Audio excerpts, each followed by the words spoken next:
and welcome to Weird Together. I'm Brennan Storr, host of the Ghost Story Guys podcast. I'm Joseph Comeau, host of the Cardinal Rule. And this is the show where we celebrate the latest and greatest in independent horror films.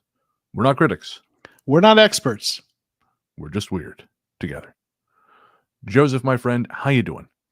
I'm doing okay. The semester's, kind of in full swing. So I'm kind of too busy to notice if I'm not doing okay. So I'll take it. Right. Fair. But yeah, I'm hanging in there doing okay. Really busy, kind of in the new pad, kind of getting accustomed to that and, doing okay. So how are you? I'm good. Busy myself. I'm headed off to England here on Friday, and I'll be there for 2 weeks. So really just the last week and a half, if not 2 weeks, have just been prepping for that, trying to get everything recorded, kind of in a place where it can be edited when I'm on the road, because I'll have to record while I'm away. There's sort of no way to avoid it. But okay. But yeah, so really that's just been it. Just kind of getting ready and moving through. Sorry, I was distracted. I saw Rin's comment about my sound being a lot lower than Joseph's, so I was like, oh shit, okay, well, I can't do anything about that myself. I can lower mine a little bit. I can bring the gain down a little bit. There yeah, we go. let's do that. All right, so maybe that's a little bit better. Well, speaking of which, let's say hey to our good friends that are hanging out with us. Rin, good evening, sirs. Appreciate you being here. And Derek, as always, good evening, gentlemen. Our very loyal and good friends here hanging out with us. Yes, always look forward to hanging out with you guys on the stream. And yeah, on this stream, Joseph, we are going to be talking about the brand new film just dropped on Shudder. It is a Spanish horror film, one of the few non-English language films we've done on this show. It is Victor Garcia's The Communion Girl. And of course, lots to talk about. It's a very classic, in a lot of ways, a classic ghost story. We'll talk about it more in the Toctagon. So almost like a 2000s era paranormal procedural as well, a little bit like The Ring. But of course, we'll talk about all of that in a moment. Before we do, though, we got to do that thing we do on this show where we acknowledge that you never watch a film in a vacuum. You take everything that you've ever seen before into the theater with you, or in the living room in this case, and you take the shitty day you had, the great day you had, all that stuff. And so that's why before we talk about The Communion Girl, Joseph, we got to take apart the baggage.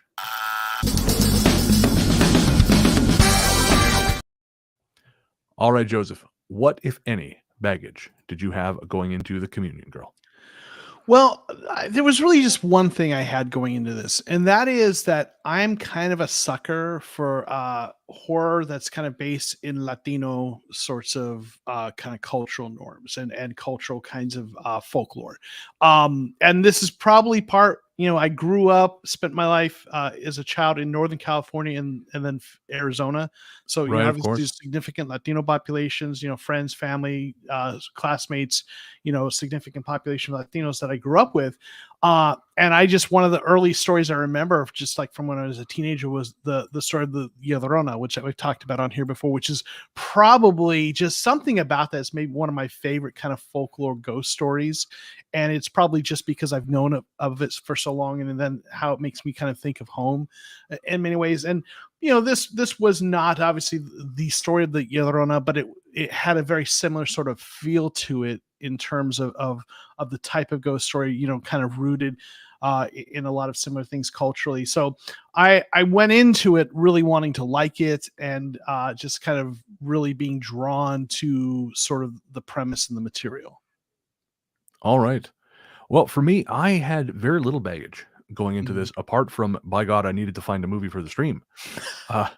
Because as we discussed on the Older Gods episode that just came out last week, as I'm heading away, and I just haven't been watching as many horror films lately. Lately, I've been working so much. Usually, I kind of watch movies in the evening, but lately, I've been working well into the evening. So by the time I sit down to watch a movie, Joseph, it's 11:30 midnight. And I hate admitting this, but I'm tired now at 11:30 midnight in a way I never used to be. So, especially since I've been working all day. So I sit down and put on a movie, and before long, it's kind of, well, maybe I'll just lay down and watch it, because I'm a little bit, and then I fall asleep. And so, and of course, I feel like there's not as much good stuff coming out. There was one film I had lined up. I've been waiting for it to be released. It's called Island Escape. And I enjoyed it. It's fun, but I didn't feel like there'd be a lot of meat on the bones for us to talk about on the show. So after I watched that and it was fine, I just had to really kind of scramble. So I ended up with The Communion Girl. And when you checked in with me to see which film we'd be covering on the stream, I hadn't seen all of it yet. Hmm. I'd only seen the first half hour and had fallen asleep. But as I said to you on stream, I have a good feeling.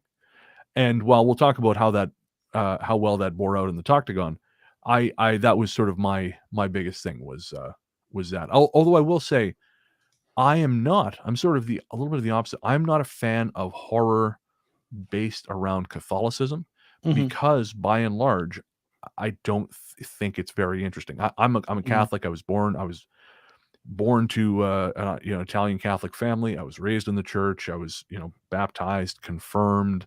I've did 6 years of religious education while I was a kid. So I kind of have a lot of grounding in that. And I find most Catholic horror is possession stuff, Hmm. and it's boring. Hmm. So I wasn't 100% sure what to expect from this. And when this film, and I won't get too much into it, but when this film kind of opened with more human beats, I was a little more on board. And so Hmm. I think that's really the baggage I had going in. Yeah, no, that makes a lot of sense. And um, to me, it's interesting because it does speak to so much.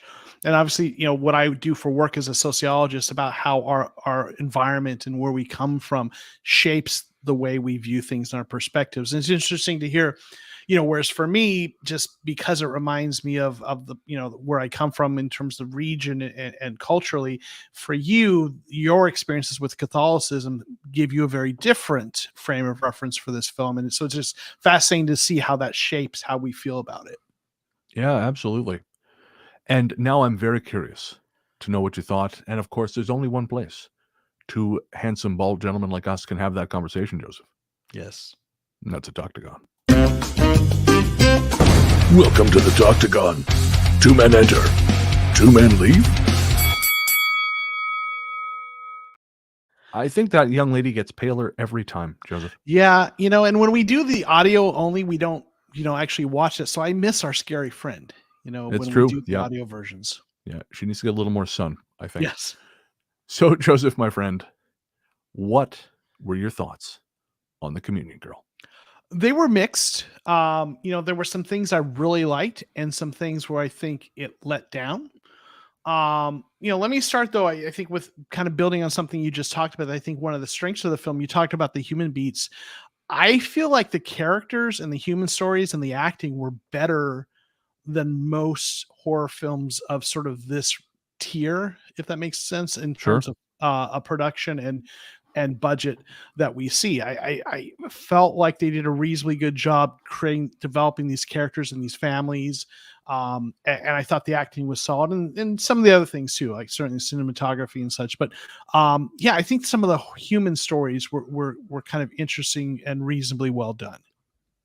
Yeah, I couldn't agree more. I some of the stuff that really twigged that I really caught about the film that really kind of drew me in were things like the relationship between Rebe and her alcoholic father, which Mhm. was deeply tragic, and because he was abusive and really it was a very upsetting dynamic. But then when things start to go very badly for her, it was heartbreaking that the only comfort she can find is basically like in his embrace when he's passed out drunk. Yeah. I think more than anything in the film, that image has stuck with me. It was just such a deeply sad thing to see where that's all you have. And because the film is set in the 80s, I think it's a really curious kind of window into a way we don't think about the 80s as much. Mhm. Where, the 80s we think about arcades and stuff like this, but the 80s were a decade when, and to the 90s to a degree as well, where kids were just, hey, off you go, get the hell out of here. Mhm. And you were just kind of left to, in some cases, raise yourself. We were latchkey kids, which Yeah. is not a knock on my mother. It was just her Mhm. and my grandma trying to raise us, and we came out fine. They did a good job, but we were. I was alone by myself. I was alone a lot as a kid, and there are kids who had it, of course, way worse. And for a lot of them, that's what they had. That was that comfort was the flashing television screen. That was your Mhm. company. I've heard so many stories like that. And again, I don't think we look at that when we look at the 80s, you know? Not as Yeah. much, at least. I think we romanticize it. We romanticize Stranger Things, kids riding around on bikes and all this shit, not, yeah, again, kids raising themselves in the flickering light of a television. Yeah, I mean, I was a latchkey child myself, and certainly was there with you. So, 100%. Elijah saying, "Seen and not heard." Okay. Yeah, yeah, that's exactly it. And this is a conversation Paul and I had on an episode of Ghost Story Guys once. You know, he was saying that kids were kind of considered to be just like indentured servants until they were old Mhm. enough to fend for themselves. You know, you were taught how grandma and grandpa liked their tea. You were taught, you know, how to mix a drink, and that's kind of what you were there for. Yeah. And in the case of Rebbe and her father, you know, Rebbe is clearly meant to replace her mother. You know, her mother has abandoned her father, or not abandoned, she's fled for her life because the guy's an abusive drunk. And so he is sort of demanding that Rebbe fill that emotional space and like the labor in the house. I did also like though that they didn't make him a completely one-dimensional character. Because like when she is kind of in whatever it is she's in, when she's kind of being taken by the creature or the ghost or whatever, and he's angry and he's trying and it breaks into the room, and then he sees her on the floor and he's like, as a father would be, even as shitty as he is, he's like, are you, you know, he's concerned for her, right? You know, so you know, it would be easy to have him completely dehumanize in that. And I think you see that also with, and I forget his name, but the drug dealer's character, right? He's, you know, Chivo. Shivo. Yeah. I mean, he's a shitty human, and, you know, and it just felt like from the first kind of scene with him, I mean, he clearly, you know, he's looking to take advantage of women, and you know, and then he's driving off with them and, you know, whatever, and gonna, you know, you feel like this is getting ready to be an assault situation, and it doesn't. He's still kind of a douchey, shitty person, but like he doesn't go there. And I think in these kinds of films, it'd be too easy to make him straight up that guy. Sure. And later on in the film, he's still kind of a, you know, kind of a jerk, but like they don't just turn him into just this vile caricature completely, at least, right? And then his friend, who has an interest in Sarah, you know, in a lot of films like this, you know, they set him up to be, oh, this guy who's looking at her from across the bar, then she's into him. And in a lot of films like this, he would turn out to also be like a really douchey guy, but like he isn't, right? You Yeah. know, so I think there's some tropes that they move towards, but they don't completely fall into, which I thought was at least a little bit refreshing. Oh, yeah, absolutely. And there was something else, you know, with Chivo. He reminded me a little bit of the drug dealer character whose name I've completely forgotten from The Angry Black Girl and Her Monster, Yeah. where that he, you know, he's a much more self-aware person than one would typically expect from that kind of character. You Mhm. know, I mean, Chivo, he seems to be, again, they set him up as a little bit, as you know, as a cat. He's gonna, when he gets the girls in the car, he's gonna really kind of be a creep. But when they finally go no, Mhm. he does listen. And later on, he actually encourages them not to mix drugs. Mhm. And he's got this great line which I loved, which was it much like drugs are like friends and sex, you should never mix them. And I Right. just thought, what a weird thing for a drug dealer to say. But again, I've met drug dealers like that. You know, they're always smart, not always, but they're often smarter than you think, right? We think of drug Mhm. dealers as sort of simple, dumb, or like cruel people or whatever, but no, they're just people, and some of them are actually quite smart. They just don't fit in the established kind of way the system works, so they've chosen this as a career. But yeah, so I know I did appreciate that about it. Yeah, for sure. So, you know, those were some of the things that I liked. And I thought overall, like I said, the acting I thought was really quite good. I thought the cinematography was solid. I think the film did a good job in creating tension at points for the jump scare, but there was one element or one area where I just felt like it was a not that I felt was a notch below everything else in the film, and that was the effects. When the jump scares hit, I just found that the ghost girl to be hokey and just kind of, you know, Oh, and interesting. that's, yeah, to me it looked like she was done with practical, with like masks and stuff. I believe but so. Yeah, but then the creature at the end was CG, right? You know, pretty badly CG. yeah. We'll uh, talk about the end at yeah, the yeah. end, but yeah, oof. and we can talk about its narrative elements, but in terms of that, but in terms of just the effects, like to me, it was like, okay, the acting's good, the film looks good, it's shot nicely, the locations are interesting, the story, okay, is maybe a little kind of cliche. I think procedural was a good word that you used to describe that. But then just the visuals, it just didn't work for me. It was just not near like it was. The first jump scare maybe worked for me, but after that, I was just so distracted by how I felt like the mask or whatever she was wearing just didn't work. It looked, I don't know, it didn't have enough movement to it. Maybe it was just too static. And then of course the effects at the end just felt, yeah, like 15 years, old. Brutal. Yeah. So all of that stuff just really took away from what I thought had a chance to be. And I mean, it still has good elements, but I just thought it could have been even having those elements be better. And listen, I know they have budget limitations, so like maybe even lighting the girl different or having even quicker, maybe not having her as easily seen, but whatever it was, if those effects took away and just made it hard for me to fully kind of appreciate the rest of the film. Interesting. See, I found the girl quite creepy. Okay. Yeah, the jump scares really they really got me. Okay. Even once I figured out kind of where it was going, which it doesn't take much because, like I said, this is kind of a paranormal procedural, like The Ring, like Smile from last year. They almost always end badly. They almost always end badly, and you kind of know the beats once you figure out what's happening. Oh, they're going to investigate. That means you got to talk to the last person who it happened to. And something usually befalls them. Didn't this time, but usually something also happens to that person. Either they're scarred by their experience and they're a danger to the hero, or the thing comes back to get them. So that all kind of fell in. And so after a while, it sort of robbed some of the suspense. And the ending, which again I want to wait to talk about because I want to hit the ending with a baseball bat, just narratively speaking. But the jump scares, that all kind of worked for me. But it was not a really tight film. Like, as you say, it was good. It wasn't great. But as far as those jump scares go, in the beginning, at least, they got me, and I didn't notice a girl so much. I think the problem is, if I have to think about it, I think one of the problems is, and movies do this sometimes.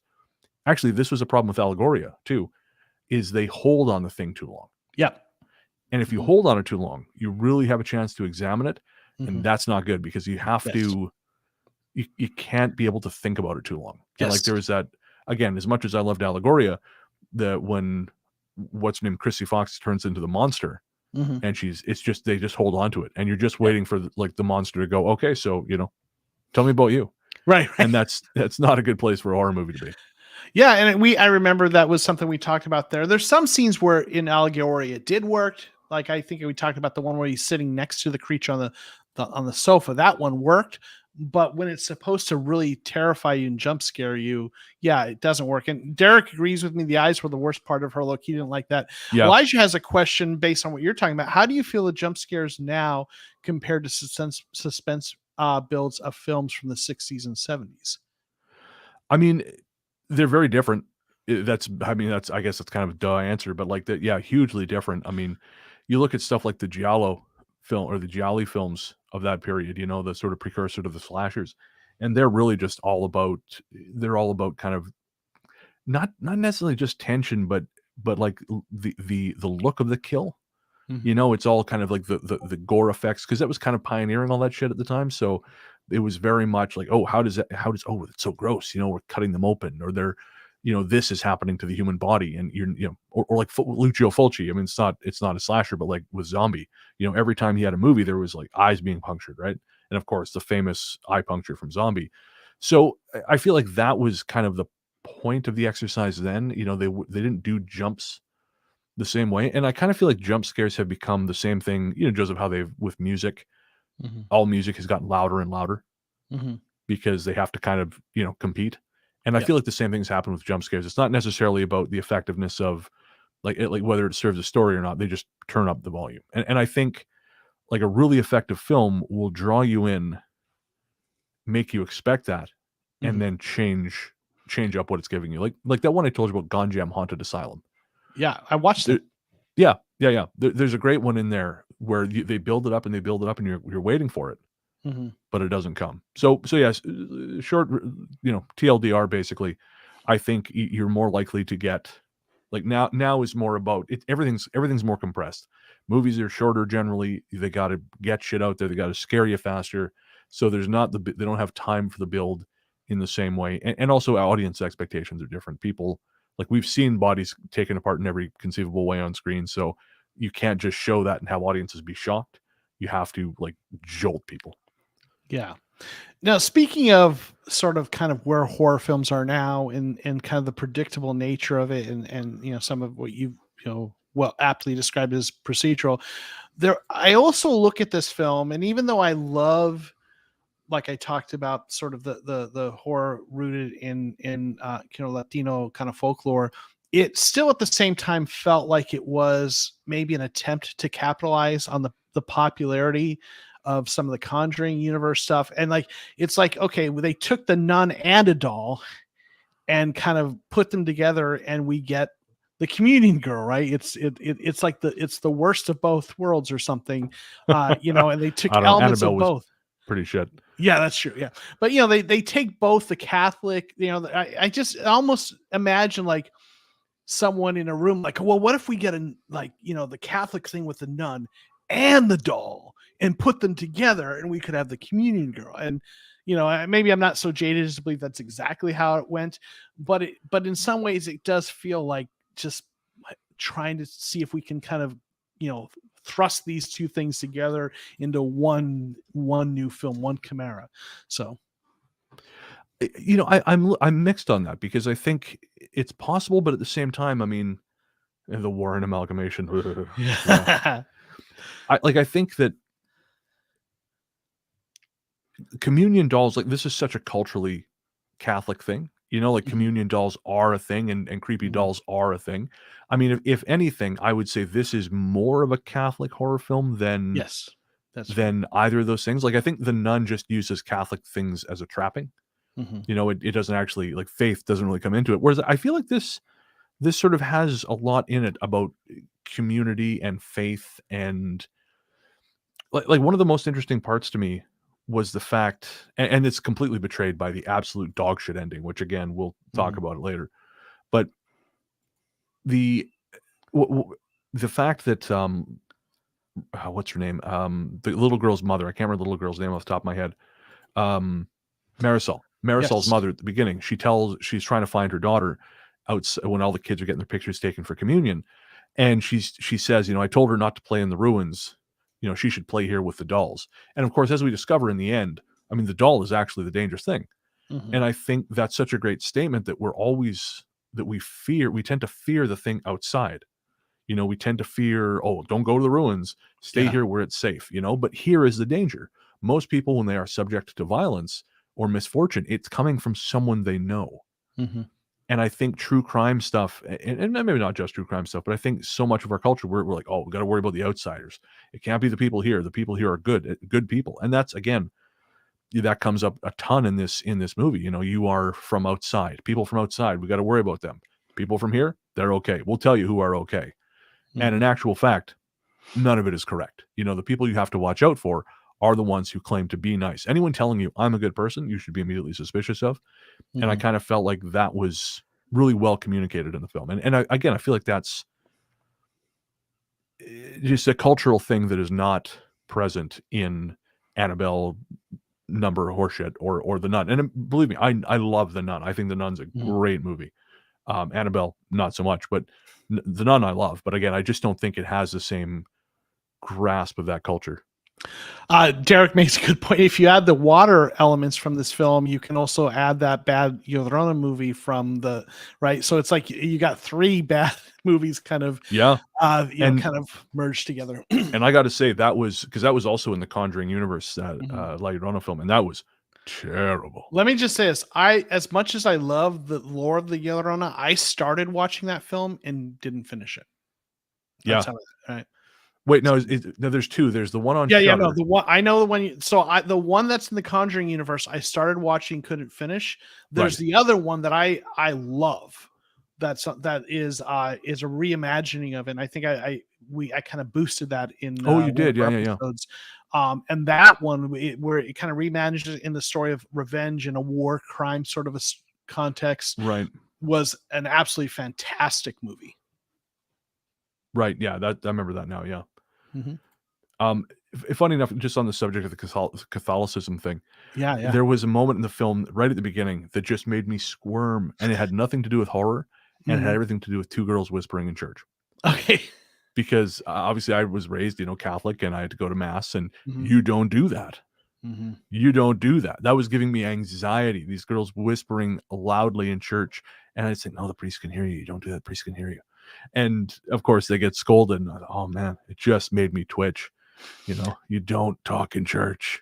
I'm not from a Catholic background, but I did spend a lot of years, even a few decades, attending church in more of a Protestant setting. But that made me a little uncomfortable as well. Yeah, Just waiting for that pastor to kind of give you the evil eye, right? Or yeah, or well, usually in the kind of churches I went, it would be just a little old lady, who, one of those prayer warriors that's like 80 years old that everyone loves, yep. Sister Sarah, and she, hit you over the head with something. But yeah. So okay, so so one of the things that I also thought was kind of interesting was, well, I shouldn't say interesting, that I didn't like about it was something you kind of talked about, and maybe this might lead into something you were wanting to kind of get to, but as it was resolving, right, and we got to the point where, oh, the ghost just wants a hug, right, and to Right. be found. Okay, so that's a little bit cliche. And I was just in my notes. I really hope they don't have one of those cliche endings where you think everyone's safe and they're not. Yeah. And of course, they had one of those cliche endings where you think everyone's safe and they're not. So mad. And it ruined it for me at that end. I mean, do something more creative, surprise me, do something I don't see coming, and Yeah. show me something creative. And so you've kind of been signaling that you didn't like the end, and I didn't either. So I'm going to kind of set you up with that underhand pitch and let you hit it out of the park. Tell me how and why you hated that ending. So again, up to that point, I'd seen that movie before, but I don't mind that. There's nothing wrong with making a perfectly good workmanlike, journeyman type film in that vein. I like investigative movies. I like horror movies. It looked great. Mhm. It was, as I said, I liked the people. I really like connected with the characters. I still have lots to say about like authoritarian parenting and stuff like that. And I loved that we're seeing a story of the 80s, but from Spain, which is not something we see. Usually the 80s are seen through the American lens. I loved all that. And again, okay, we found the little girl, and I thought this is the time usually when they get in the well. This is when the big exorcism happens. And of course, this is when the powers start going nuts, right? Because all of a sudden it's gone from blowing some curtains around. Now it can whip these people through doors, through up against the wall, down a well. And her legs should have been reduced to matchsticks Mhm. falling down that goddamn well. And everyone's getting chucked around, pulled away. And I thought, okay, so this thing is just like we've lost all sense of perspective. This is just the Incredible Hulk as Ghost. Now, like there are no rules. And I know the director also made Mirrors too. And now I haven't seen that, but Mirrors is one of the few movies I've turned off Mhm. because it became very clear that the ghosts they can do whatever the script needs them to do. Mhm. And that is such a tiresome trope. The devil has infinite power. God does nothing. And fine, whatever. I understand theologically why that's an appealing thing because you sort of romanticize, or not romanticize, but you like exoticize the thing you fear. But like, it's not compelling and it's lazy. And so when that started happening, I started sinking. And then she's holding this woman, or sorry, the girl is holding her. The well is filling with water. And I thought, okay, these things usually don't end well. So maybe this is how this ends. Or there's going to be like a screaming and a purge. Then it was just like a hold, like love. And I thought, oh, what a nice Refreshing. concept. Yeah. Yeah. It's not like I think it was The Ring where they take the top off the well and Samara's like loosed now. She's just loosed. Because I think the notion that the ghost is just it's bitter because it was neglected and abandoned, and lost, and it's angry because it's lost and alone and scared. And I mean, who hurts people? Like hurt people, right? So I thought, oh, what a nice way. And this is solved with love. We welcome the child home. We sort of apologize to it for what happened. And in that, we break the cycle. And it would be given everything that happened in the movie, that would be such a poetic way to end it, right? Because we've got generational violence. We have generational alcohol abuse. There's a really sad scene where Rebe deals with her father's abuse and his drunkenness, and he passes out. She goes to the bar and she orders a beer.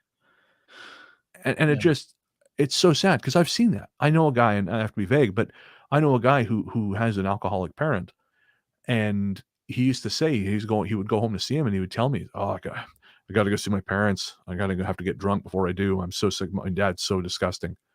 His dad was a drunk. So in order to go deal with his father, he had to get a load on it. He couldn't see what he was perpetuating with that. It was gone, right? So I thought, oh, this would be a really nice way to end this. And it was, and I thought it was going to work. I love the way the well drained. I thought, oh, nice. But there was still 9 minutes left in the movie. And I thought, okay, nope, I know where this is going. And I thought it better not do what I think it's about to do. And then it does. And not only does it do it, it does it in such a way that it just completely disregards its own rules. Here's a character you know nothing about. Here's a character we have not discussed before, an evil force that we have not in any way dealt with. Just boom, this now here's another thing. Are we going to resolve it? Nope. It's basically the equivalent of the Gong Show with the hook, and just the monster hits the gong, whoop, and we're back to zero. And it really pissed me off because it was cheap. It was lazy. It had no connection to anything that had happened before. And it was just bulk standard, but it's not over, nihilistic ending bullshit. And that's very much a 2000s thing, I guess, in a lot of ways, right? Like there's all these movies where, and it happens a lot in horror. And I don't know why. I don't know if horror is expected to be nihilistic or what, but they pull the rug out at the very end and the killer's still alive. And the people who thought were safe, they're dead now. And the thing is, just making a horror movie doesn't mean you get to ignore all the rules of narrative. If it's cheap and shitty in a regular movie, it's cheap and shitty in this. Yeah. No, I think a lot of times films do those kinds of things because they want to set up for a sequel, right? But I'm like, I don't want to see a movie with that creature. It just was not interesting. It looked terrible. And it was completely out of keeping with everything else in the film because we hadn't seen anything that looked like that. So it was completely like tonally just jarring. And if they're going to make a sequel, you can make a goddamn sequel. You don't have to like leave in a really gross hook that again essentially invalidates what's come before because you've invested in these characters. They've gone through an arc. They've worked through their thing, and now just and sure, that happens in real life. In real life, you end up like, what's his name? The comedian, Sam Kinison, angry guy, screaming all the time, finally starts to sort his shit out, deal with his anger, have a happy life, gets in a car wreck, dies. Fine. Okay. But narrative in film, in storytelling is different.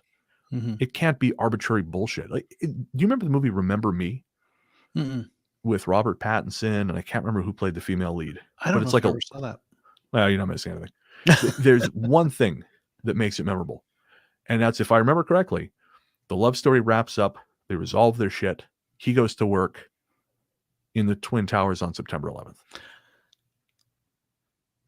Okay. He dies. He dies in the attack on the Twin Towers. And I cannot imagine. You may as well just put a title card up there that says "fuck you," and that's how I felt about the ending of this. You may as well, after all this, do you care about these characters? Are you invested in them? Do you like that they've overcome generational trauma? They've leaned on each other as children and built these bonds. And do you want to see how that ends? Well, here's a title card that says in Spanish, and I'm sure Derek can help me with this. "Fuck you." Yeah.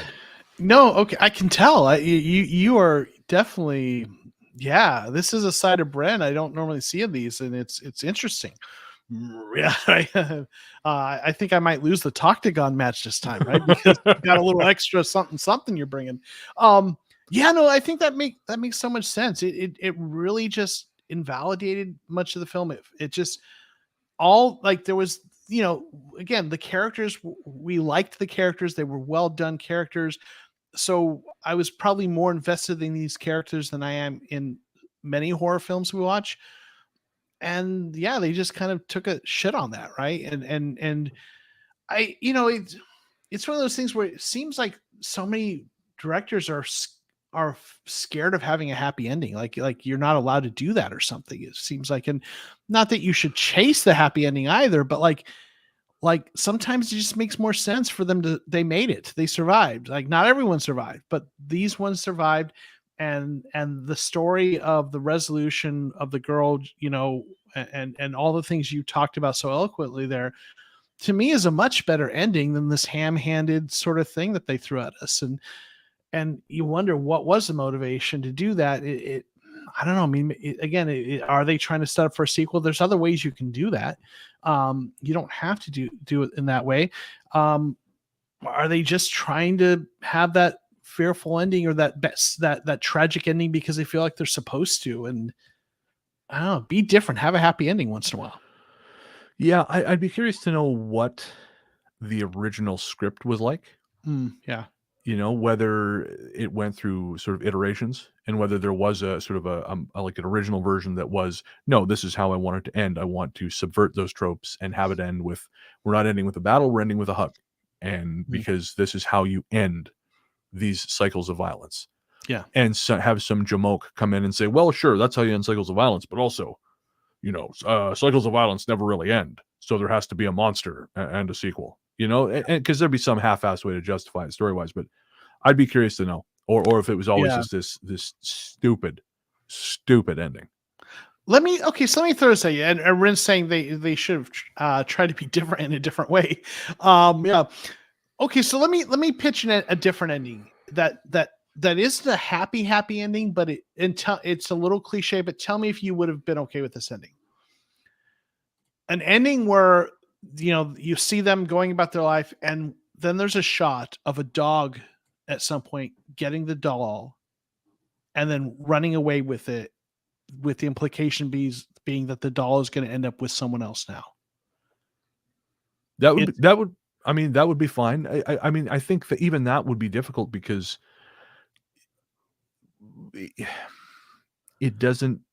haven't established what the threat is. Like currently we think the threat is Marisol.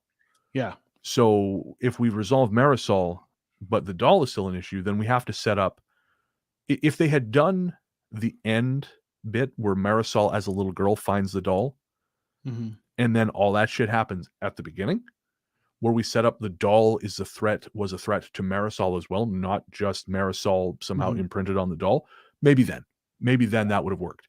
Because then you're establishing that there is a pre-existing threat that Marisol just happened to fall victim to. Well, let me say though, I think they set that up in a subtle way, because there is a scene where the dog brings it to her, which is why I kind of brought the dog in there. And when you see a flashback with Marisol and her parents, and they find the doll and they give it to her, and then you see a mark develop on Marisol's arm after she gets the doll. Is that in the beginning of the film or the end? That's in the middle, kind of more towards the end even. It's somewhere midway through. Okay, because I thought that scene happened at the very end after... Maybe towards the end, but after the bullshit twist, I thought the final scene was Marisol finding the doll in a field and asking her parents if she could keep it. Maybe we'd have to go back and watch, but I feel like this is one of those flashbacks when they start to unpack what Marisol's story was. Oh, okay. But there's a scene where the dog finds the doll and brings it to the father, or he gets it from the dog, which it's the same dog that, if you remember, when they were all in the forest, they saw the dog like hung, right. So I'm assuming the father did that to the dog because it somehow, right, is kind of like this dog brought this evil doll. It was some sort of lashing out that. So again, I'd have to go back and watch it, but I don't remember exactly where it was, but there's a point where they're unpacking that, oh, okay, the father was not abusive. He did love her, and things started going badly when the doll arrived. And And so it's a flashback scene when she first gets the doll and she's standing there with her mom, and then like, okay, well, let's go. And then you see on her arm Right. the first mark. So I Okay. don't remember exactly what it is, but to me, that set up in my mind that there was something with this doll that was not okay. I guess, yeah, I guess it would just I needed more than that. Yeah. If you want me to, I don't know, and maybe that's just me, I missed it somehow. And instead they get you to watch it again, right? Never. Never. Not happening. Again, I liked it overall, but I just The the end ending just pissed me really off. lost you. Yeah. Yeah, the ending really pissed me off. There was something I was gonna bring up. Let me just have a look at my notes here. Uh, Absolutely shit ending. Yes, that is correct. No, Check. well, it was, oh, right. So something that I thought was kind of effective was just the feeling of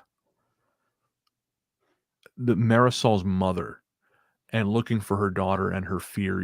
I felt that woman did a great job of communicating that. It reminded me of another film called Who Saw Her Die, which is a giallo from the 70s, I want to say, starring George Lazenby of all people. And it's about a little girl who's abducted and in Italy, and it's really good. One of the things that really nails is when she first goes missing. That Now I don't have kids, but obviously I've got a niece, and I know what it's like to kind of lose track of her for a second, and it draws that feeling out when your little girl your kids out there in the world and they're not where they're supposed to be. And as more and more time passes, it becomes more and more apparent that something is very wrong, not just kind of wrong, very wrong. And it really communicates that well. And I kind of felt like her performance communicated that well when she was trying to find her, that desperation, that sense of, something is not right here. I thought was pretty effective. Yeah, it's interesting, like every time there is a communion, she apparently shows up and has to be escorted away.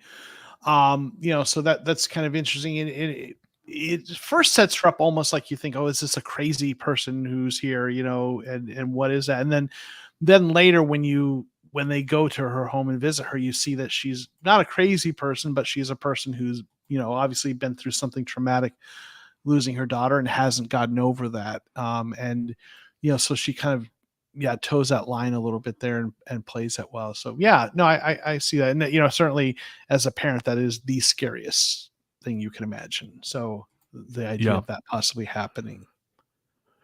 I happened to notice just going by Derek mentioning something about the ruins, and he wanted to know what the deal was.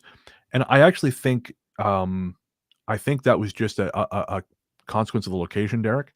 I think it was, as I recall, it was shot in a town in Spain that was partially destroyed. I want to say during the Civil War, and so I think, that's it. Yeah, during the town was destroyed during the Spanish Civil War, and the lower part of the town was rebuilt, but the upper part, including the old church, has been left as a reminder. So I think that was just the location, and they're just sort of taking advantage of existing spaces.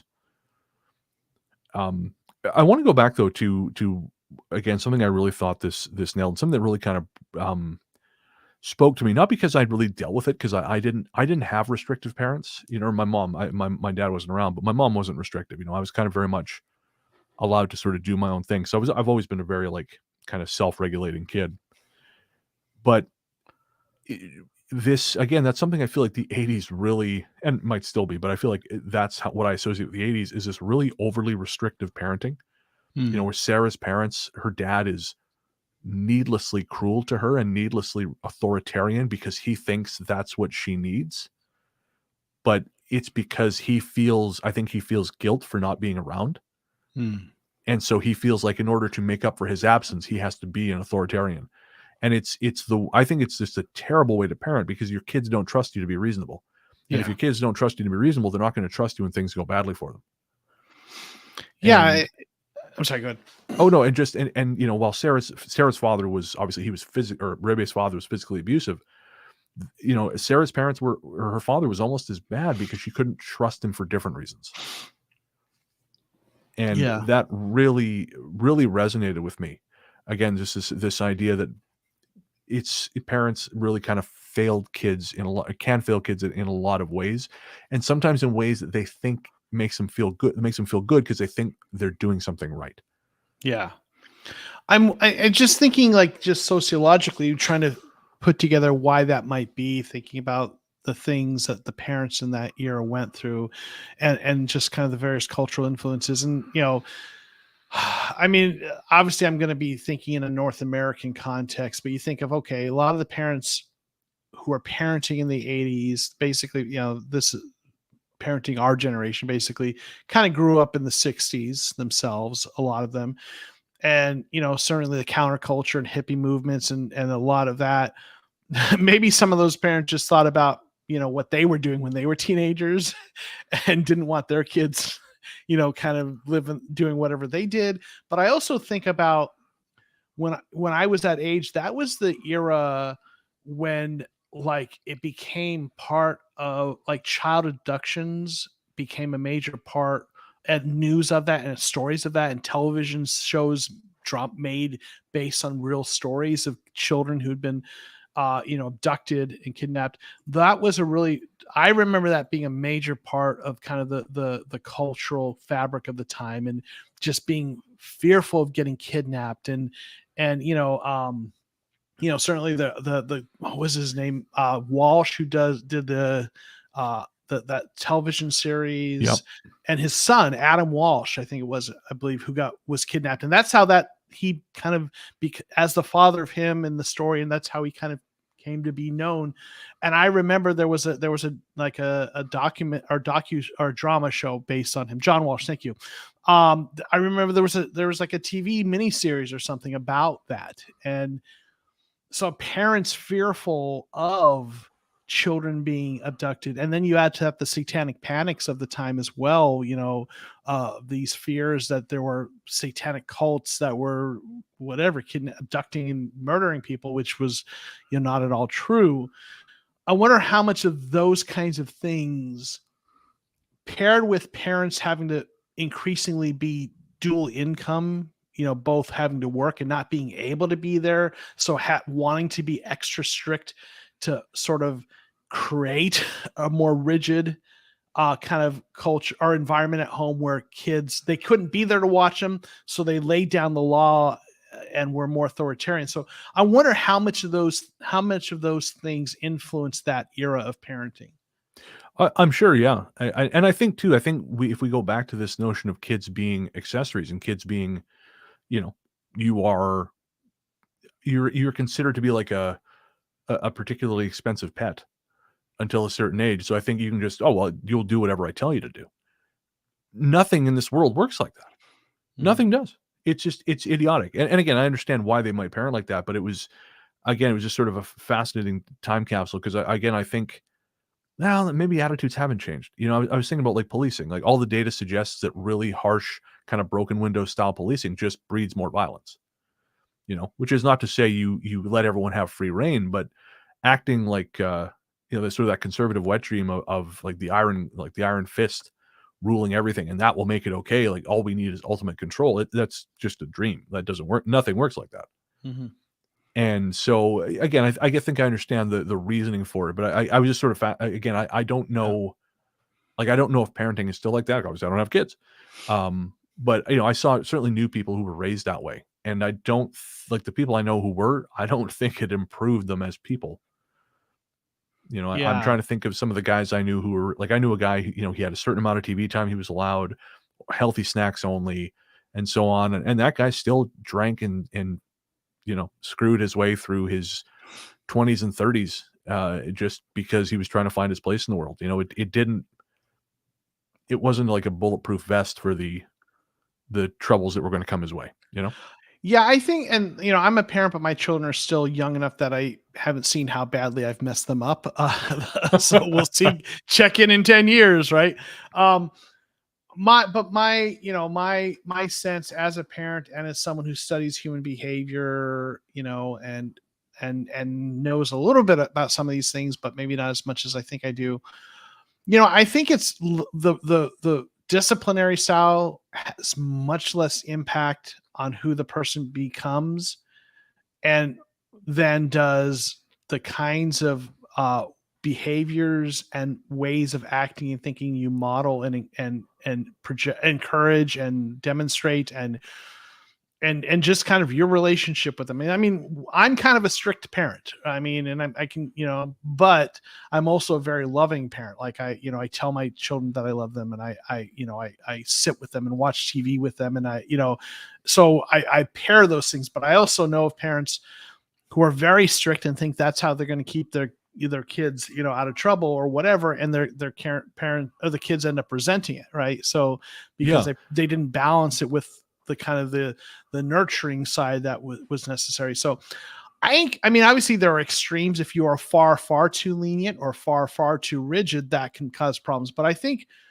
it's so much more about all the other things in terms of how your kids are going to end up. You can be kind of strict if you do all the other things to nurture relationships and help them feel loved, supported, and valued. But also at the same time, if you're kind of lenient, but you really, model good things, and they'll probably be okay as well. So, yeah. And again, I have nothing to say on the subject of raising kids, Joseph. That would be disingenuous of me to even suggest that I do. So I'm only speaking in context of the film, but the way the parents are portrayed, the relationship they've established with their kids. And again, I think this is the case, having grown up in that era. I think this led to people keeping secrets from their parents. Yeah. And I think that makes your kid less safe, because if they're out in the world, they're going to be out in the world at some point. And if they are in any way functioning in the world, and if they feel like they can't come to you with an issue free of judgment, like, for example, there's a great moment where I thought was really, again, very kind of emblematic of how kids were raised back then. When Rebe's on the phone, she's she's suffering. And Sarah says to her father, she's in trouble. And he's like, she can sort herself out. Because to him, her problems, they're not real. Yeah. And, that to me, that says rationally, like, okay, I can't trust you. You are not a safe person, because my friend is in trouble and you don't trust me enough to know what real trouble is. And therefore, I won't come to you when I have problems. Yeah. Or, like, she was lost out in the woods. She could have just called her dad, and sure, like, work, all that shit. But at the same time, if there had been a relationship of trust, she maybe might have gotten grounded, but she would have got home safe instead of hitchhiking with a drug dealer somewhere out in the woods. Like, if there had been an air of trust between them, the film wouldn't happen. Yeah. No, that makes a lot of sense. Yeah. So that's more what I mean. Like, because again, I think and I know people who have kids get real angry when people who don't have kids even dare say the word children, for Christ's sakes, never mind suggest how they might be raised. But I think if your kids can't trust you to be a rational person, then it's not about being strict or not strict, but if they can't trust you to be a reasonable, rational person, they're going to keep secrets. Yeah. And they're going to end up taking home a haunted doll. So there you go. That's the lesson, have good communication if you don't want your kids having a haunted doll. That's it. I don't make the rules, man. Yeah, listen, that's fair. All right, Joseph, as always, we like to keep these things under an hour. So with that in mind, do you have any final thoughts on The Communion Girl? Final thoughts is I liked like 80% of it, and 20% of it really sadly kind of, made it hard for me to recommend the film, in that regard. But I think there are enough good things that I think it's worth watching. You just, the acting, the human notes, like you talked about, the visuals in terms of the cinematography and things like that. But it had so much potential. It got so many of those things right. And then it just kind of didn't stick the landing. Yeah. I mean, turn it off after they leave the well. Just imagine they all went for ice cream. That's the version of the film you want to see anyways. So that is the way to do it. And I feel the same way, sort of an 80-20 mix. If you're looking for a ghost story and something you haven't seen before, you could do worse. Yep. Do you have any films that you wanted to recommend? Not at this point. I think we're good on my end with that. Okay. So for me, I would just say, if you haven't seen it, the film I mentioned, Who Saw Her Die, last I checked, it was streaming on Arrow, which is very reasonably priced and very much worth your time. Some brilliant classic horror movies on there. And I also want to recommend the film Last Voyage of the Demeter. It's not at all independent. It's budgeted $45 million. So it's not an independent film. It's a major studio release, but it is really good.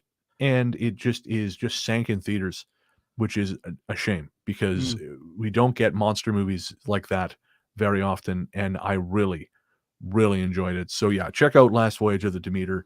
Check out Who Saw Her Die.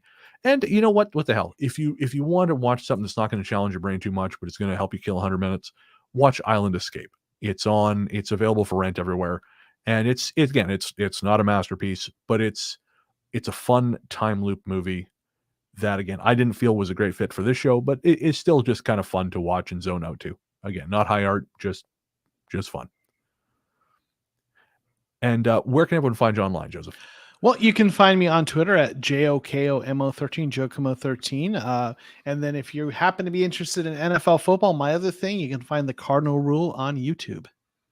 All right. I am, of course, Largely the Truth on Instagram, Blue Sky, and Threads. My account is my account is still there on Twitter, but I don't use it anymore.